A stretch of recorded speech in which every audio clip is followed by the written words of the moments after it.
اس کے بعد پھر ہم پہنچتے ہیں فرینکفرٹ، جرمنی کے ایئرپورٹ، اس ملک میں جس کا ویزا لیا تھا، شینجن کا ویزا،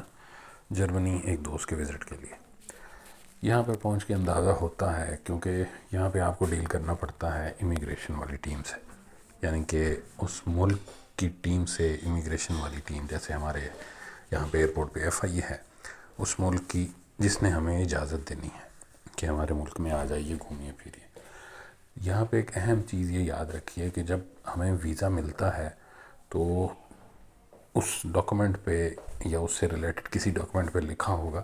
کہ ویزا ملنے کا یہ مطلب نہیں ہے کہ آپ کو یہاں پہ ویزا مل گیا پاکستان میں اور پھر آپ ہمارے ملک میں جائیں، جب چاہیں جائیں، جب چاہیں آئیں، جتنا مرضی چاہیں گھومیں۔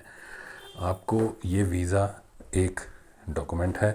آپ کو یہاں پہ جیسے ہمارے ایف اے بھی پوچھ سکتا ہے، روک سکتا ہے، اس کے بعد ہمارے ملک میں پہنچنے کے بعد ہمارا جو امیگریشن ہے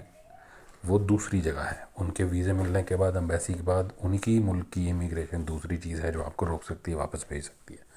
تیسری چیز یہ کہ ان کی گورنمنٹ یا ان کی اتھارٹیز آپ کو کہیں پہ بھی چیک کر سکتی ہیں اور آپ کو واپس بھیج سکتی ہیں۔ تو یہ یاد رکھیے، ویزا کا یہ مطلب نہیں ہے کہ جس ملک کا ویزا لگا آپ ٹھک کر کے اس ملک کے اندر کسی بھی جگہ پہ پہنچ جائیں گے اپنی مرضی سے۔ تو وہاں کی امیگریشن کی چیک جو تھا، یا ان کے ساتھ میٹنگ جو تھی پہلی، تھوڑی سخت تھی، ٹف تھی، کیونکہ ہمارا گرین پاسپورٹ، چاہے ترکیہ سے مجھے گزرنا ہی تھا، مجھے پتا ہے کہ کس طرح ہمارے گرین پاسپورٹ کو کنسیڈر کیا جا رہا ہے اس وقت۔ آپ میں سے بہت ساروں کو اندازہ ہو رہا ہوگا جو باہر ٹریول کر رہے ہیں، خاص طور پہ وہ جو پہلی یا دوسری دفعہ ٹریول کر رہے ہوتے ہیں۔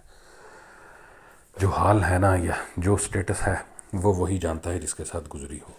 خیر، وہاں پہ جب پہنچے تو بڑے سخت سوال تھے۔ میں جس کے پاس جا رہا تھا اس نے مجھے یہ بھی کہا کہ اس کے پاس کانٹیکٹ ہے۔ میں نے کہا اتنی دور آیا ہوں، کانٹیکٹ یا اس کا ایڈریس یا اس کی ڈیٹیل نہیں ہوگی تو کیا ہوگا۔ کانٹیکٹ دیا، اس نے ٹھک کر کے لینڈ لائن سے کال ملائی اور اس نے پھر کچھ مزید مشکل سوال کیے، لیکن میں ضروری چیز یہ تھی کہ کانفیڈنس رکھتا اور بڑے سکون سے اس کو جواب دیے، بلکہ پھر کوشش کی اور بڑے طریقے سے رسپیکٹ کے ساتھ اپنا بتایا، اور پھر وہ جان کے کچھ میرا جو شوق ہیں، کچھ ویلفیئر ورک ہے، اس کے بارے میں جانا، جس کے ساتھ ریفرنس بھی ہے اس گورے کا جس نے مجھے انوائٹ کیا تھا، تو وہ خوش ہوا۔ بلکہ اس نے مجھے یہاں تک کہا کہ Muhammad, I am very glad to meet an Asian like you, you can go anywhere now. تو ہم چلے پھر جرمنی۔